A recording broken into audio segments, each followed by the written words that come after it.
हमने रोज़ाना की बुनियाद पर ये सुना तो है कि सेफ सिटी अथॉरिटी की जानिब से गाड़ियों को पिन पॉइंट किया जाता है और ट्रैफिक वार्डन्स की जानिब से ई चलान वसूली की जाती है। हमने 2 लाख 3 लाख वाली गाड़ियाँ भी यहाँ पर ई चलान वाली पकड़ी गई और मालकान से वो अदायगियाँ करवाई गई, लेकिन एक शहरी जो ट्रैफिक पुलिस की जानिब से पकड़ा गया उसके ज़िम्मे 20,88,000 के चलान हैं।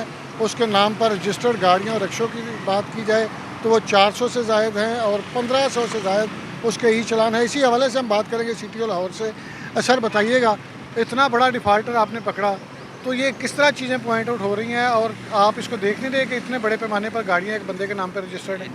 जी अली साहब, बहुत शुक्रिया। आपने जो बात की इसमें दो मैं इसके एस्पेक्ट्स में बात करना चाहूँगा। एक तो आपने बात की कि हम जो भी जिस बंदे को भी हम पकड़ते हैं किसी भी ट्रैफिक वायलेशन पे तो उसको 1 ऐप पे देखते हैं कि उसकी पेंडेंसी कितनी है, पर उनसे वो चालान भी हम पे कराते हैं। ये हमने रूटीन में एक ट्रैफिक वायलेशन पे बाज साहब को पकड़ा और जब देखा गया तो हमें पता चला कि उनके 1521 चालान है, जो कि पता चला कि शायद थोड़े 1526 हो गए हैं और जो डिफ़ॉल्ट अमाउंट है वो तकरीबन 20,80,000 के रुपये के करीब। उनको जब थाने लेके गया तो ये पता चला कि उनके नाम पे 400 से ज़्यादा जो हैं एक्साइज़ की 50 एक्साइज़ की गाड़ियाँ और मोटरसाइकिलें रजिस्टर्ड हैं। तो ये एक क्वेश्चन है जो कि देखना चाहिए अथॉरिटीज़ को कि आया कि जिस तरह कदम है कि आप 6 से ज़्यादा सिमें नहीं रख सकते, तो इस तरह एक बंदा इतनी प्रॉपर्टीज़ अपने नाम पे कैसे कर सकता है। आया कि उसके जो दूसरे एसेट्स हैं उनके साथ ये मतलब आप रखते हैं कि नहीं रखते। तो ये एक हमने कैंपेन शुरू की हुई है। हमारे जितने भी ट्रैफिक वार्डन्स हैं, चलाने के ऑफिसर जो फील्ड में हैं, तकरीबन रोज़ाना की बुनियाद पे 1000, 1100, 1200 होते हैं। तो वो ई चलान्स की रिकवरी पे भी हैं, मामूर हैं, और जो उनको ट्रैफिक वायलेशन नज़र आती है उन पर चालान भी करते हैं। और हमारा जो टोटल क्वांटा ऑफ इन्फोर्समेंट है उसका तकरीबन 30 से 33%, 35% तक वो ई चलान्स की रिकवरी होती है।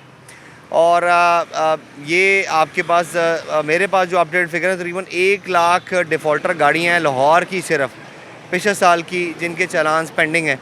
तो हम फिर उसको चूँकि एक साथ 1 लाख गाड़ियों को तो नहीं पकड़ सकते, तो फिर हम उनको सबको ब्लैक लिस्ट कराते हैं और जो गाड़ी हमें NPR कैमरे से हमें वो रेड अलर्ट बताते हैं हम उसको कर रहे थे। लेकिन जो गाड़ी भी हम रोकें हम उसका 1 ऐप पे उसका देखते हैं कि उनके कितने जो हैं पेंडिंग चलान है और फिर उसके बाद उनकी रिकवरी भी कराई जाती है। तो सर ये बताइएगा कि जो आपने बाज मोहम्मद की बाइक पकड़ी और इतनी गाड़ियाँ और इतने ई चलान उसके शो हुए, उसके ख़िलाफ़ क्या कार्रवाई की जा रही है? क्या जब तक ई चलान जमा नहीं करवाते, पहले तो ये था जी कि गाड़ियाँ कन्फिस्केट करेंगे और जब तक ई चलान नहीं जमा होंगे तब तक इसको नहीं छोड़ा जाएगा?